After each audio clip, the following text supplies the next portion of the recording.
I would love to introduce our speaker today, Dr. Miguel Martin Aragon Baudel, who will be kind of talking about the control of CAV 1.2 dynamics and pathophysiology. Miguel I have known Miguel for a few years now. He's currently an assessment project scientist at the University of California in Davis. He has been doing great work on L-type channels, CAV 1.2 in vascular physiology and pathophysiology, more recently looking at the contribution of the channel to blood flow control and physiology, as well as pathophysiology as in Alzheimer's disease, for example. Miguel finished his undergrad in Granada in Spain before going to Edinburgh for his master's and PhD, where he started kind of being exposed to transporters and ion channels. And then he saw the light, of course, and he kept going after this with his postdoc with Manuel Nevedo at the University of California, Davis. We has done beautiful work on L-type channels that he will talk about today, as well as other projects. He has a very impressive list of publications, and he has been recently a recipient of American Heart Association postdoctoral fellowship, and now he has another independent award from the Innovative Development Award from UC Davis. Without any further ado, I would love to give the stage to you, Miguel. Thanks again for accepting the invitation. So yeah, thank you very much, Osama, for your nice introduction, and thank you all your team, all the organizers of these EpIC seminars, because it's really a good platform to like showcase our research to like a pretty big audience. So yeah, it's really good. There's good attendance, and yeah, also for giving the opportunity not only to like junior faculty but also like postdocs and senior postdocs. So it's pretty good, and we get a good chunk of time to present our research. So yeah, thanks. And thanks everyone for attending. And yeah, today I'm going to be talking about some of the projects that we have currently going in the lab, but also some of our most recent work and a bit of introduction to kind of the field that we have here. So yeah, today I'm going to be talking about my favorite cell type that I discovered during my postdoc. As Osama was saying, I saw the light and I discovered vascular smooth muscle cells, and also now my favorite channel type, which is the CAV 1.2 channel. So as you all know, the circulatory system is responsible for the transport of nutrients and oxygen throughout the body to respond to the metabolic demands of different organs. And it does so through arteries that can contract or dilate in response to different stimuli in order to like meet these metabolic demands. If we take a look at a cross-section of an artery, we can see the blood in the lumen, that it's surrounded by a single layer of endothelial cells. Then there's some connective tissue. And these endothelial cells are connected also to this thicker layer of vascular smooth muscle cells. And these cells are the ones that are responsible for this contractility and therefore contracting the whole artery.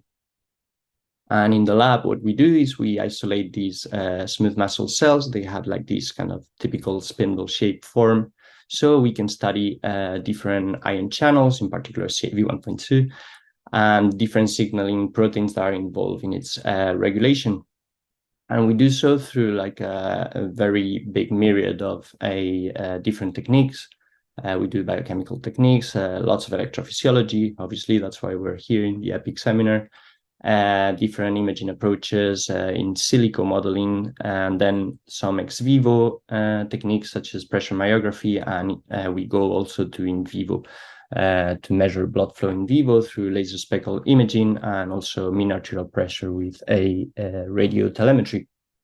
So I'm going to talk a little bit about the myogenic response because this is important for the rest of the talk. And this is an intrinsic property of vascular smooth muscle cells that was introduced now over 100 years ago by William Bayliss. And this, through this cartoon, you'll be able to see, but basically what this property of smooth muscle cells is like a way that arteries have to maintain like a regulated blood flow, so they can respond to changes in pressure by First, there's an initial dilation because you're increasing the pressure in the vessel, but this is rapidly mitigated by contraction through the action of smooth muscle cells. And in these cells, we can see how there's a depolarization, a change in the membrane potential that is concomitant with an increase in the intracellular calcium concentration. And if we look a bit more in detail to this process, we know that actually intravascular pressure produces this membrane depolarization through the action of different TRP channels. And this depolarization activates the L-type calcium channel, which is a voltage gate calcium channel. Therefore, this opening leads to an increase in the intracellular global calcium concentration and therefore contraction. And now we know that in different pathological situations, such as diabetes, hypertension, and even more recently in Alzheimer's disease, we see how the activity of the L-type calcium channel is increased. And why is it important, right, that we study these types of pathologies? Obviously, everyone knows about diabetes and hypertension because both they represent major burden in society, both in terms of reduction of quality of life and economic impact, with about, imagine, 350 million people worldwide having diabetes, with around 327 billion in the US of economic impact. And diabetes has a major impact on the vasculature. This is because vascular complications also are the major causes of the morbidity and the mortality of diabetes. Many of these diseases, such as retinopathy, renal failure, ischemic limb, hypertension, or reduced cerebral blood flow and cognitive impairment, have a vascular origin. And hypertension, as you know, high blood pressure, there's estimates that say that half the adult US population may suffer of hypertension. And again, a huge economic impact. And as you know, hypertension is the primary risk for different cardiovascular diseases. So we're going to talk about the L-type calcium channel, and this is a little map of the structure of the channel. And this channel has like 4 different subunits. As you can see, the alpha-1 subunit in blue in this diagram has like 4 transmembrane domains that are homologous. And actually, this subunit is the one that forms the pore and the voltage sensitive component of the channel. And it is accompanied by 3 accessory subunits, the alpha-2 delta, the beta, and the gamma subunit, which are important in the regulation of the channel and also in the trafficking of the channel. And also it's worth mentioning that the alpha subunit has both the amino and the carboxy terminal intracellularly. And actually the carboxy terminal is very important for its regulation, as well as we will see during the talk. And the L-type calcium channel, very important because it's expressed in excitable, but also in non-excitable cells. And in these excitable cells, it mediates cell excitability, in particular in cardiac myocytes, so in vascular smooth muscle cells. It mediates the muscle excitation, contraction, coupling. But it can also have other functions beyond that, such as the excitation transcription coupling, which leads to changes in the gene expression. And also it's involved in proliferation and migration, being very important, as you know, in cancer, but also like in the development of vascular diseases such as atherosclerosis. And as you probably know also, the calcium channel is the target of many antihypertensive drugs. As you know, hypertensive patients on L-type calcium channel blockers are more likely to develop heart failure compared to hypertensive patients that are on other antihypertensive medications. So it's important also that we find like kind of targets that can distinguish between cardiac and smooth muscle cell specific effects. So as I was saying before, hyperglycemia can increase the activity of the L-type calcium channel. And how do we know that? So a little bit about how we got to know this. And this was initiated by my current PI, Manuel Navedo, almost now like 20 years ago now, where he did some optical patch clamping experiments, this being a technique that combines electrophysiology with TIRF microscopy, so total internal refraction fluorescence microscopy, in order to obtain simultaneous and independent recordings of single channel calcium flux, or what was termed as sparklets. And this is what they look like with a calcium fluorescent indicator. And if we look at some ROIs, regions of interest within the footprint of this cell, we can see how following exposure to high glucose, high levels of glucose, there was an increase in the frequency of these events, right? And if we do some whole cell electrophysiology, basically isolating smooth muscle cells, then running these voltage current protocols, what we see is how the current density was also increased by exposing these cells to high glucose. But then looking a bit more in detail at these traces that I show you from these optical traces, they noticed that it was not only the frequency of these events that was increased, but also the magnitude. And these quantal events that you see in a control, for example, in the control trace here, correspond to a single channel opening. But when these cells were exposed to high glucose, some events were produced by the opening in unison of 2 up to like 8, 10 channels at the same time. And this concept was termed cooperative gating. And this can be observed in murine male arterial myocytes, so in mouse myocytes, but also in kind of HEC cells overexpressed in the channel. And we can also observe this behavior when we do some single channel recordings, where you pulse a single depolarizing step to minus 30 millivolts. And in some instances, you can observe this cooperative activity produced by the simultaneous opening of several channels. And again, this is not something that happens only in smooth muscle cells, because other labs have shown how in cardiac tissue also this behavior can happen, and even in hippocampal neurons. But what is the mechanism behind all of this? And this has been how glucose regulates this activity in L-type calcium channels, in particular in smooth muscle cell, has been like basically for the last 10 years or so, what Manuel Navedo's lab and more recently me joining the lab participating in this have been showing. And what we know now is that elevated glucose can actually enter, glucose can enter the cell. And due to glucose metabolism, there's an increase in the production of ATP or different nucleotides.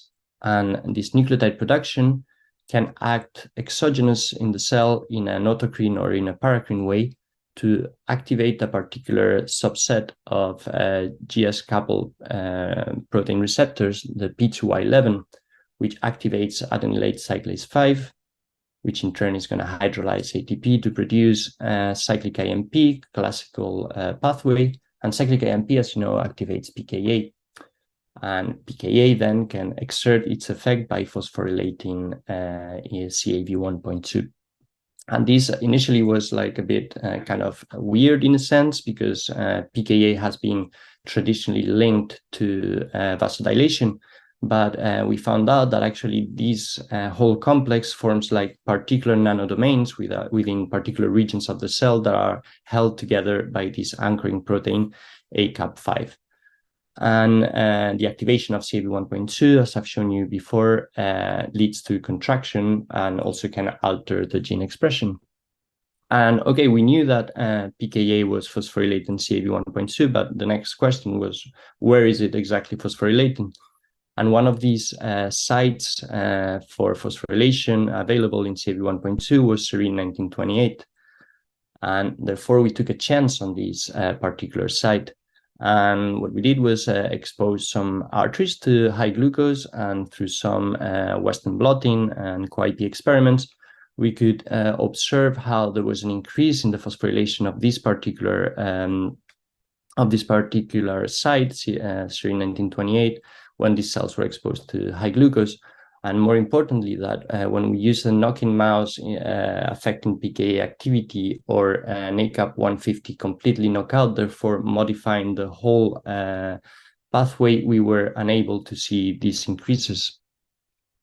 And this is something that not only happens with mouse tissue. If we use some human arteries as well and expose them to high glucose, we also observe this increase in the phosphorylation at this particular site that could be blocked by pharmacologically blocking this pathway. And this is acutely exposing these arteries to high glucose. But what happens in disease? Well, actually, in a mouse model of type 2 diabetes, such as the high-fat diet model of diabetes, we also observe this increase in the phosphorylation. And even we got hold of like some human tissue, human arteries from diabetic patients, and we also could observe these phosphorylation. Okay, so it's phosphorylating, but what happened functionally, right? What happens? Is there any functional impact of this phosphorylation? And for this, I had shown you before how high glucose can increase the current density of CAV1.2. But if we use this knock-in mouse in which the serine 1928, this particular site, is mutated to an alanine, and therefore it cannot be phosphorylated anymore, and if we expose these cells from these animals to high glucose, we fail to observe this increase in the current. And again, the same happens if we pharmacologically inhibit this pathway. And you might say that, yes, there are many potential phosphorylation sites on CAV1.2, which is true. So we tried also in different knock-in mouse, another phosphorylation site for pKa, which is the serine 1700. And actually, in this mouse, high glucose still increased the current density. So it seems actually that this phosphorylation at this particular site is key for vascular CAV1.2 regulation by high glucose and diabetes. And this is like things that have been were done like a few years ago. All of these experiments in different papers have been shown. But when I joined the lab, I kind of wanted to know a bit more in detail what was like this phosphorylation, what was it doing, and how was this phosphorylation affecting the channel to produce these big functional effects. And this is basically the work of about 2-3 years. And we published this paper in December last year. And I'm going to just give you a couple of slides of what I found out on this paper. And what we started doing was some electrophysiological recordings. And in this case, we use a different model of diabetes, type 1 diabetes, with the STC mouse.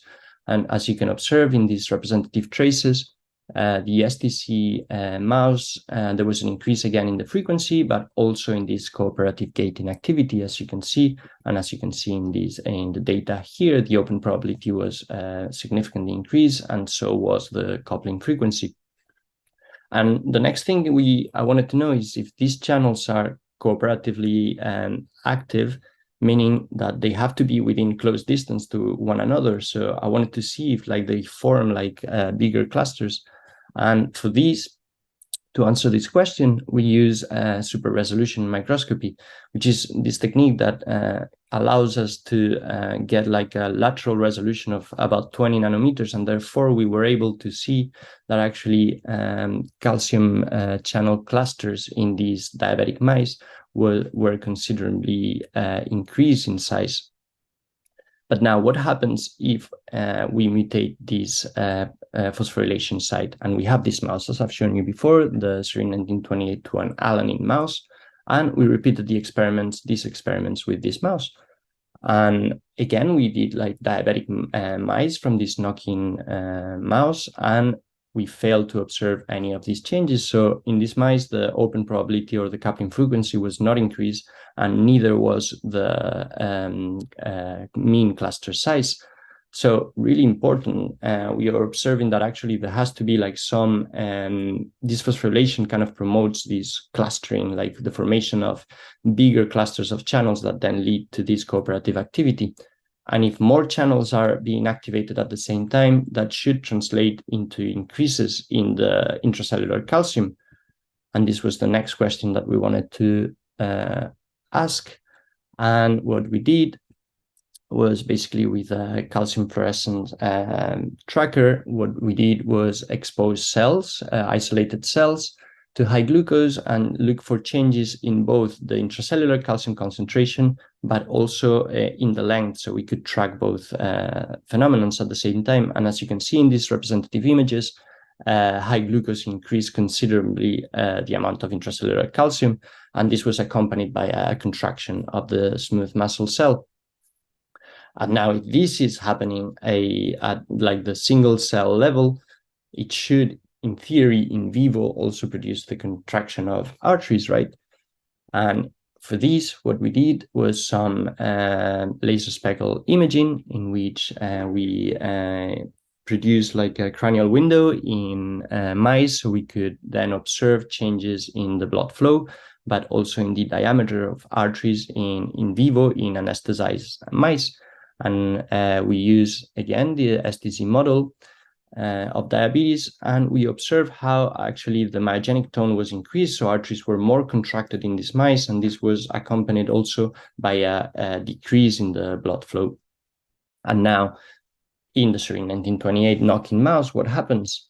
Basically, we failed to observe any of these effects. There were no changes in the intracellular calcium concentration, no changes in contractility at both the single cell level, but in vivo, more importantly, we couldn't see any of these differences.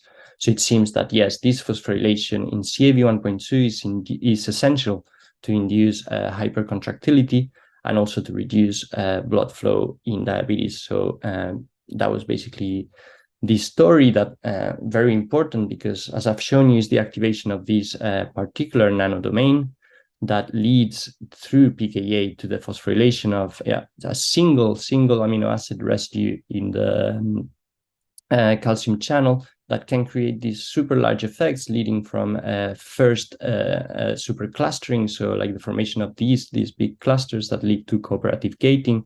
Therefore, more calcium enters the cell, and this leads to contraction and a decrease in blood flow. But now, if we go back to like my diagram that I was showing you before, as you can see here, there's still an arrow here that is not, we didn't know what was going on here. What is the molecular entity that produces these nucleotide transport? And we thought that Pannexin-1 would be a good candidate. And this is because, well, Pannexin-1, they transport, it's a channel that can transport nucleotides, but also because Pannexin-1 has been shown in previous research to be always in correlation with purinergic receptors, and particularly so in smooth muscle cells. So in order to see if this was like if this is actually the candidate for this in this pathway, we have used this ultra-sensitive GPCR activation-based ATP sensor that is based on another purinergic receptor, P2Y1, that actually when ATP binds to this channel, what happens is that there's a conformational change that leads to an increase in fluorescence. So what we did was transfect some smooth muscle cells with the sensor. And as you can see in these footprints of some of these cells, high glucose produces an increase in ATP. And we just use as a control, just adding a big quantity of concentration of ATP to see that the system was working. And if we look at these kind of traces of how the fluorescence changes over time, we can see that we noticed actually at the beginning that we needed to keep like the bath static, because at the beginning we had it flowing and we wouldn't be able to see like an accumulation of ATP, but actually when you keep it static, you see like a bigger accumulation of ATP. And as you can see in these results, also what we use is apirase also as a control. So it's an ectonucleotidase that would basically destroy ATP, and that's why we wouldn't see this reduce considerably the amount of fluorescence that we observe. And more importantly, if we use spironolactone, which is a P2Y11 inhibitor, we would reduce the ATP signal created. Therefore, it seems like P2Y11 is involved in this. But we wanted to take this like a bit further. And for these, we use an inducible smooth muscle cell specific Pannexin-1 knockout. And with these mice, with cells from these mice, we also failed to observe these increases in ATP. So yes, it seems that Pannexin-1 is necessary for these ATP increases, but does it actually take part in this nanodomain, in this high glucose induced nanodomain? And to answer this, we've done some proximity ligation assay, in which what we have done is basically look at the combination of Panexin-1 with the different players of these pathways, such as ACAP5, P2Y11, AC5, and CAV1.2 itself. And we could see how high glucose increase the colocalization of these proteins together. And again, more importantly, that this protein-protein interaction was highly reduced when you block this ATP transport with spironolactone through Panexin-1. But how about functionally? Does it actually, Panexin-1 show any effect functionally if we modulate its activity? And for this, we did some pressure curves using pressure myography. And as you can see, these are the flux mice and the STZ, as it was expected. These diabetic mice had an increase in the myogenic tone. But when we use the inducible smooth muscle cell specific Panexin-1 knockout, we failed to replicate these effects, basically showing that Panexin-1 is essential in the initiation of this cascade that leads to enhanced contractility in diabetes. So I think I have shown you that the L-type channel CAV1.2 is king in vascular smooth muscle cell, and this is particularly true, as I have shown you, in physiological conditions, but also in pathologies such as diabetic hyperglycemia, where this GS-coupled protein receptor PKA-mediated activation of CAV1.2 is key. But we have recently seen also that hypertension, through like a very, very different pathway, but that converges in the phosphorylation of serine 1928, this pathway actually activates a GQ protein and a PKC instead of a PKA, but the convergence is the phosphorylation of serine 1928, and then all the effects that I've shown you before. This is a paper that we have right now under review in circulation, and I'll show you a little bit about the data that we have from here. And the first question is serine 1928 phosphorylation relevant for, in this case, the GQ regulation of CAV1.2 in the context of hypertension? And these are just some Western blots showing how the phosphorylation increases over time at this particular site, serine 1928. And again, if we do some electrophysiology, some patch clamping experiments in whole cell mode, we can see how a single depolarizing step is actually, the current is increased when you expose these cells to angiotensin II. And using the serine 1928 to an alanine mouse, the knock-in mouse, basically we failed to observe these changes in the current density. Therefore, yes, serine 1928 is essential here. And it's very, very, very important because some recent research that was published this year in actually one of our colleagues' lab, Rose Dixon, has shown how in cardiac and cardiomyocytes, actually the behavioral response to angiotensin is very different in calcium channels and actually decreases the whole cell current. So we have to understand that there's tissue-specific differences, and this is very, very, very important. But we know that in smooth muscle cells, angiotensin II increases this phosphorylation, being necessary for the augmentation of the current density through CAV1.2. But now, what's the role of this phosphorylation in myogenic tone and blood pressure in the context of the disease of hypertension?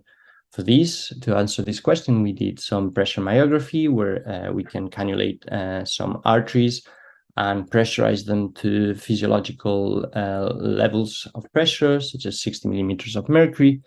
And we can then analyze the effects of angiotensin II, for example. And as you can see in these representative traces and in the data in the graph bars below, in wild-type mice and in serine 1928, in both of them, angiotensin II created at the beginning, like the peak contraction was basically the same, but it was actually this sustained contraction that was modified in the serine 1928 to an alanine mice, and actually was pretty reduced in the serine 1928 to an alanine mice, the knock-in mouse. So it seems that it's very important in terms of maintaining this, sustaining the myogenic tone. And therefore, we wanted to see if that would have any specific role also in blood pressure. And for this, basically what we did was we implanted some mice with a mini pump that releases angiotensin 2, and therefore creates a model of hypertension. And then with some radiotelemetry, we could measure the mean arterial pressure, changes in mean arterial pressure. And as you can see here, our wild-type mice, the hypertensive, there was like a very significant change in the mean arterial pressure. However, in our knock-in mouse, when you prevent this phosphorylation, there is still an increase in the mean arterial pressure, but it's significantly reduced compared to the wild-type mouse. So Serene 1928, in the context of hypertension, is also like essential, is key for vascular function, not only like ex vivo when we do this, and molecularly when we do like all of these electrophysiology, clustering, all of these studies, but actually has a big effect in a mean arterial blood pressure. Okay, so what I've shown you so far is like many of these effects, and it seems like the initiating factor on all of this is this phosphorylation that leads to like the formation of these big clusters, right? But the question that I have right now is like, actually, where are these channels coming from? And is it just, how are they transported to the plasma membrane? Also, like, is it just lateral diffusion, a reorganization of pre-existing channels? Or is it like preformed clusters that are within the vicinity of the plasma membrane and can be readily kind of pushed to the membrane in order to exert this cooperative gating behavior? And also, is CAV 1.2 trafficking affected in disease? That's another of the big questions that we have, and that has led to the development of this project, that is the control of vascular CAV 1.2 dynamics in physiopathology. So we wanted to look at CAV 1.2 vesicular transport. And here we have some HEC cells that have been transfected with CAV 1.2. And as you can see in this video, like the dynamics are super rapid. There's lots of movement there of vesicles. And we can actually categorize these different types of movements in of these vesicles. There's effects of kiss and run, so vesicles that basically bind to the plasma membrane but are rapidly retrieved.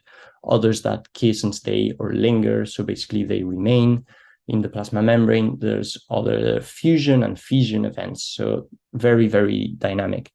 And actually, this was done in HEC cells. So the next question is, what happens in vascular smooth muscle cells? So we also transfected smooth muscle cells with this vector, and as you can see, like the dynamics still very rapid. And as you can see also in this figure here, we can also observe all of these events, right? Like events of kiss and stay, kiss and run, fusion and fission events. And actually, these cells can also respond. This dynamic can be increased if we expose to, as we have shown before, pathological insults such as angiotensin 2. So here you have a smooth muscle cell that's been transfected also with CAV 1.2 tagged to a green fluorescent protein. As you can see how, like in the plasma membrane or in the vicinity of the plasma membrane following treatment with angiotensin 2, the amount of channels that we observe is considerably increased. But okay, all of these that I have shown you might not be too physiologically relevant because everything is done in overexpression systems. So our next question is like, can we see this in a more physiological way? And for this, we created the M-Clover mouse. And we've created this mouse in collaboration with other members of our department, such as Fernando Santana and Rose Dixon. And basically what we have done is that in exon 48 of the calcium channel, we have introduced this M-Clover fluorescent protein. Is a more stable version of GFP. And therefore, following some validation experiments to show that actually the bands were where they should be, and just that it was immunoprecipitating with CAV1.2. So if we use M-clover, an antibody against M-clover and another against CAV1.2, we can see how in both big chunks of brain or heart, this mouse was co-immunoprecipitating, and that wasn't the case in wild-type mice. So yes, everything is validated as far as we go. How does it look in these smooth muscle cells? So this is a 3D confocal image of CAV1.2. This is with the intrinsic signal, so meaning there's no primary antibody, no secondary antibody, no fixation. These are live cells. So what you can see here is the maximum intensity projection of one of these Z-stacks produced. And actually, they look very similar to what people have reported in independent labs in other places in the world, where they have shown some immunocytochemistry of CAV1.2. And if we look in detail to some of the areas in these cells, we can see how it looks like there's some channels actually not only in the SR where there seem to be like a big accumulation, but at the plasma membrane. So we wanted to take this validation a little bit further and just do some colocalization experiments. So using an antibody FP1 against CAV1.2 and another against M-clover, we can see how in the M-clover mouse, there's like a complete colocalization. But the big problems in this type of mice creation is like, does this affect the properties of the channel? Is it still conducting? And actually, we have seen that not only it is like conducting, but it is very similar to wild-type mice, and also like the current is increased in response to pathological insults, such as the ones we have seen, and I have shown you in our previous story with high glucose. So it seems like, yeah, it is functional, this channel. And is it also modified under different pathological insults in terms of the spatial organization of CAV1.2? And for this, remember, we're using just the cells like acutely isolated, and then we go into live cell imaging, and we just look at the signal produced by native channels.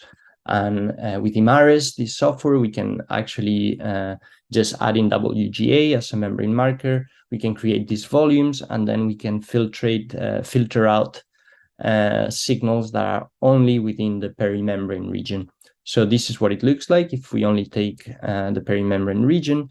And then if we expose these cells to like pathological insults, such as angiotensin 2, you can see actually that there's a big increase in the amount of channels at the perimembrane region. And here you have the amalgamated data in terms of the density is increased, the mean volume of these spots is increased, as we had seen with our super resolution imaging before. But this again is without fixatives, without antibodies. It's just native signal. And also like the average distance to the 3 nearest neighbors is reduced. All right, so I have shown you the dynamics in hex cells transfected with CAV1.2, in smooth muscle cells also overexpressing CAV1.2. But how do these dynamics look like in arterial myocytes from the M-clover? And this is what it looks like. So obviously the dynamics are much lower. We're not overexpressing the channel, but we can see that there's still like a lot of movement. And if you look a bit in detail in particular regions, we can see also like these phenomena that these events that we had seen before, right? There's some insertion, as you can see here. There's channels that are being kind of trafficked into the plasma membrane. And there's also some retrieval events, so channels that are being taken out of the membrane. So still very active and still some of the same behavior at a much more reduced pace than what we see in overexpressing system, but the same type of events. So this gives us like a platform to basically study these dynamics in live cells. And this is what we have started doing.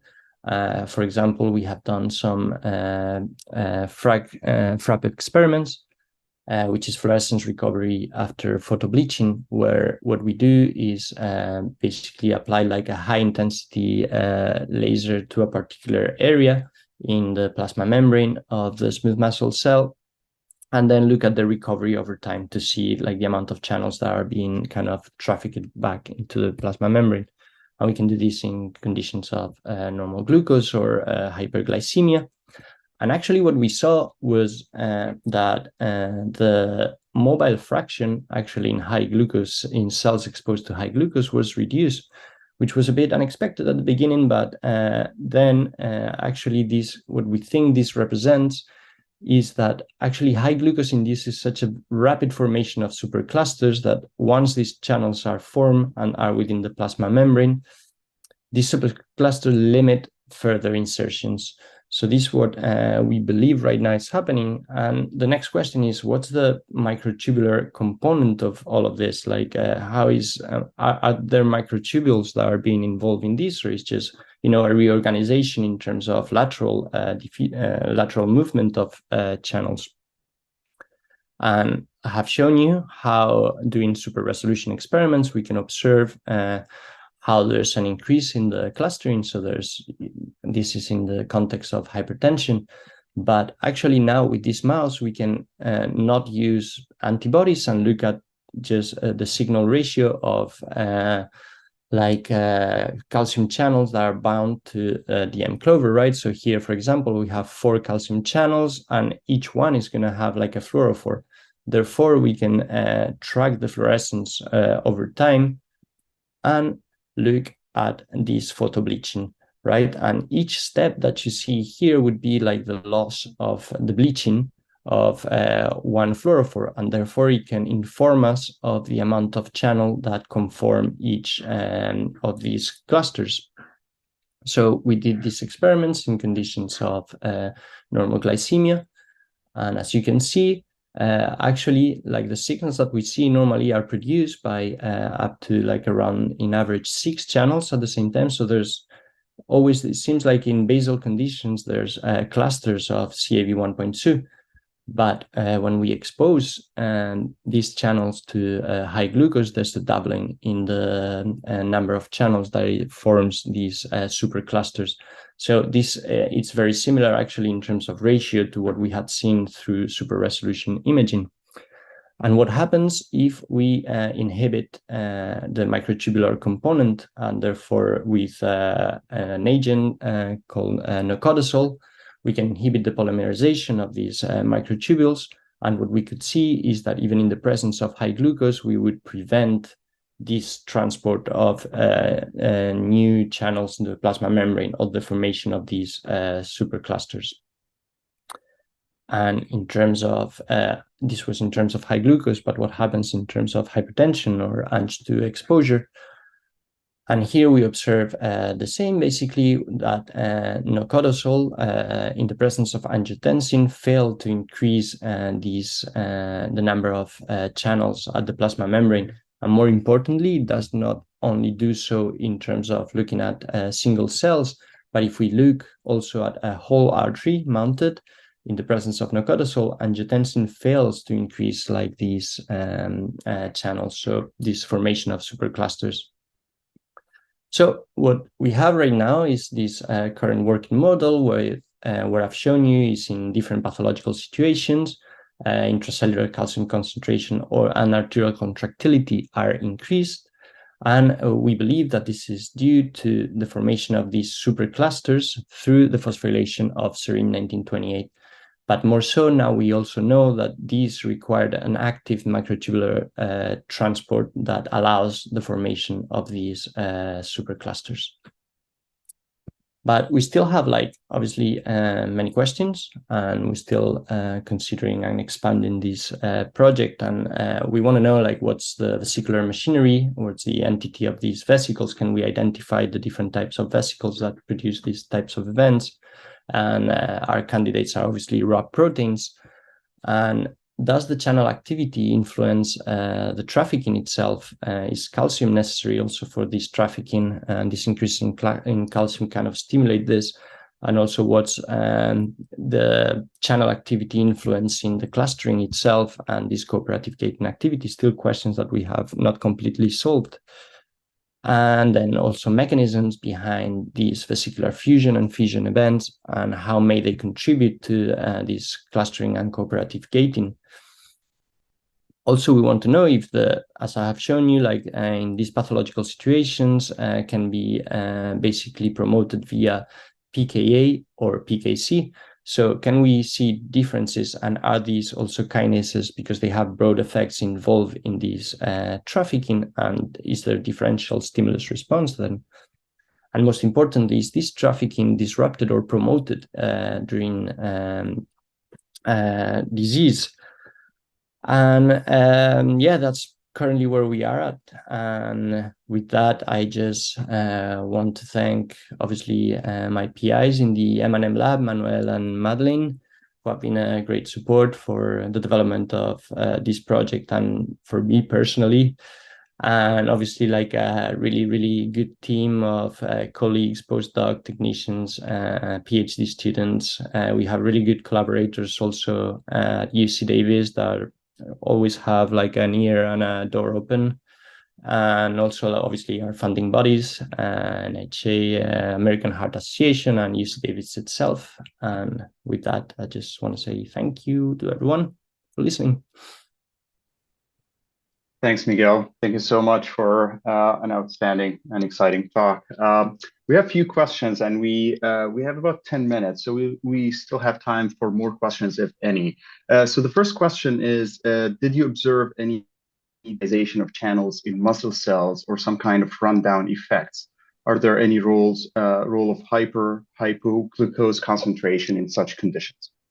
So basically, the effect that we see of high glucose is pretty rapid. So like within 2-3 minutes, we can observe. And then obviously, if you run, you can keep the protocol going and the current is pretty high. If you keep it going for over 10 minutes, you will still start seeing like some kind of decrease. But we haven't done like proper tracking of these to see the desensitization of the channels. And in terms of the role of hyperglucose concentration in such conditions, I guess, yeah, same for this. We haven't looked at it in depth. Sure. The second question is a statistical question. I'm seeing quite a lot of single asterisks. Given that probability of 0.05 corresponds to a false positive risk of 20 to 30%, how firm do you think the conclusions are? And the second statistical question is about multiple comparisons. Do you think this is a problem? Yeah, so this has been, it was like during the submission process, a thing that we had to deal with because as you probably know, statistics are being like more and more, you have reviewers that are statisticians and, you know, they give you, we're not used to like many of these things that we have to do nowadays, or I wasn't used to. And so we've had like pretty pertinent statistical analysis because we're using this nested approach. So basically we combine the influence of like individual cells within a mouse and also between mouse. So we've been doing nested two-way ANOVAs. We are very confident that it's very stringent and like it gives us pretty good confidence of what we are seeing, I think. Okay, thank you. The next question is kind of more translational. So if the S1928A, is it a naturally occurring genetic mutation? And if the answer is yes, does the lack of response to high glucose have knock-on symptoms and disease pathophysiology, or would it even have a protective effect in humans that have diabetes? Yeah, so it is not a naturally occurring genetic mutation, and we are still, it's something we get kind of the question a lot, like ideally you want to do like the mutation, reverse the mutation, not to have like a constitutively activated phosphorylated version of the channel. It's something that we need to do actually to combine this. We're also looking at obviously trying to create like a peptide that prevents these in terms of translationally, like to see like the protection that it confers. And that's something that we're looking into. Yeah, sounds good. The next question is why RAB proteins? Why are they the candidates? Do you have preliminary data about this, or because there are many other candidates that can be relevant to vesicular machinery? Sorry, which question is that? I can say. The why anonymous why RAB proteins related to the last section of your talk about kind of the suspect or the candidate being RAB. Proteins. No. Is there a reason why you think it's RAB? No. So I'm talking at the vesicular marker. So we know that there's some evidence.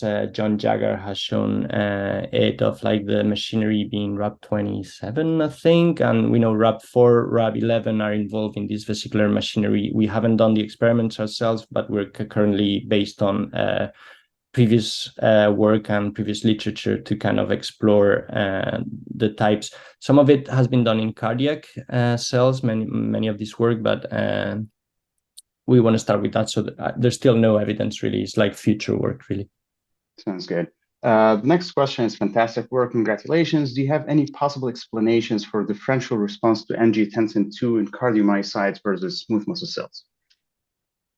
So as I was saying, like we know that there's different receptors are involved in the initiating this cascade. So we have GS kappa protein in one side and GQ on the other, and they have differential effects because they have convergent effect really, because both lead to the phosphorylation of serum 1928, but one is there are through different kinases.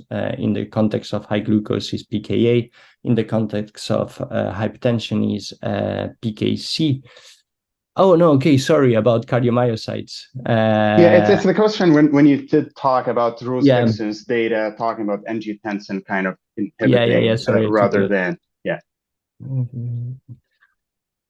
I don't know, to be honest. I don't know how to.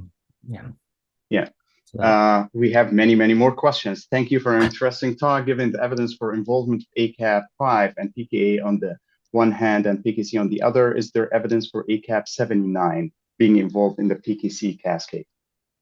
We know isn't ACAP79 like the same as ACAP5? No, it's ACAP150. Sorry, I get confused with the ACAPs of the nomenclature. But I think I don't know of any of that evidence. Sorry. Yeah. Okay. How the S1928 phosphorylation increase formation of clusters? Is there any protein that interacts only with the channel when it's phosphorylated, or this is a new molecular interaction caused by phosphorylation? So there's some research done in that. We don't know for sure, but we know that this formation of clusters requires this phosphorylation, but it also requires calcium itself. So without calcium, this doesn't occur. It also requires calmodulin. So, and it depends on if you're looking at it in cardiac cells or smooth muscle cells or vascular bed, it can change a bit. But we know that calmodulin is involved. We know that calcium is required as well. And we know that it happens through the carboxy terminals, because if you remove like a chunk of the carboxy terminal, this supercluster formation doesn't occur. So it's we don't know. It's like what was the chicken or the egg story? Like what is really the initiating factor here? It's like, one channel that starts being active and has like a bigger open probability that kind of drives the rest, drives calcium and calmodulin, and this brings together more channels, or we don't know what's exactly the initiating factor, but we know that carboxy terminals are involved. We know that calmodulin is necessary, and also that calcium, you require big levels of calcium to achieve the supercluster formation. Sure. Next question is about your FRAF experiment. If the immobile fraction is increased during high glucose, do you think these channels have a longer half-life in high glucose? I wonder if protein age can contribute to this, physiopathology or pathophysiology. Yeah, so very interesting because yeah, at the beginning I was a bit confused about that because you do your FROP experiments and you're bleaching, but the channels are still there. So and we can do like in the same cell and tracking over time because you can do basically there's bleaching, like the signal is not that strong, so you kind of get like a big reduction of the signal. So we do it in cells exposed to high glucose and in cells exposed to normal glycemic conditions. So, and I think that it's so rapid, the formation. We see it in electrophysiology, like after 2 minutes of exposure, you can see already like a very significant increase in the current. So this has to be very rapid, like the formation of these superclusters. And we know that they last for very long because, for example, in our when we do our human experiments, we receive, by the time we do the experiments, we have received the samples. These arteries have been like in normal glycemic conditions because they are transported, they're transporting normal glycemic conditions, and it can be up to like 24, 48 hours after when we do our isolation.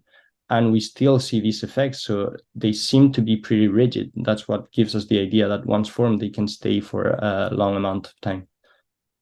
Sure. The next question is about your work on pannexins and in high glucose regulation of CAV 1.2 activity. Have you or will you use any small molecule or peptide antagonist of pannexin 1 for pharmacology to correlate with knockout data? Yeah, so the pharmacology of pannexin 1 is a bit controversial because I've shown some of the data with spironolactone is what we're using, but we know like the limitations of spironolactone or the broad effects that spironolactone can have as a mineralocorticoid receptor inhibitor as well. So there's currently like new novel kind of pharmacological agents that we can use. But because we have done we started this work like a few years ago and started using spironolactone, which Branny Saxon has shown like pretty successfully that is like particularly can inhibit pannexin 1. And that together with our smooth muscle specific knockout model, we believe is quite strong to show already all these effects. So I think we're confident, but yes, there's nowadays better pharmacological inhibitors of pannexin 1 that could be used. Sure. Last couple of questions, and we are over a minute over time here. So Rep 5731, all are involved in vesicular machinery. Which one? I think you said, yeah, you don't know. Yeah, I don't know, and it depends on, I think some of them are involved in like early endosome recycling, other mark like when the endosomes are more like a slow endosome kind of recovery or recycling pathways. We don't know, like probably it's not just one anyways, so we'll see. I'll let you know. Yeah. The very last question here. Have you performed the mCLAVR imaging in intact vessels? Does CAV 1.2 localization clustering change in response to vessel digestion into single cells? So I've done it. I've had a look. It's something I have to. The signal is not like huge, and we can do magic. And it's mCLAVR, which is green. So with endothelial layer, we can have like some problems, like looking at the whole vessel. But there's some signal. We still cannot isolate it properly, let's say. But it's something we're working on as well. Well, with that, there are many, many great talk in the comments as well. So thank you so much one more time, and really appreciate you accepting our invitation. And we look forward, future talks from other speakers. Thank you very much. All right. Thanks, Miguel. Thank you very much, everyone. Thank you. Thank you.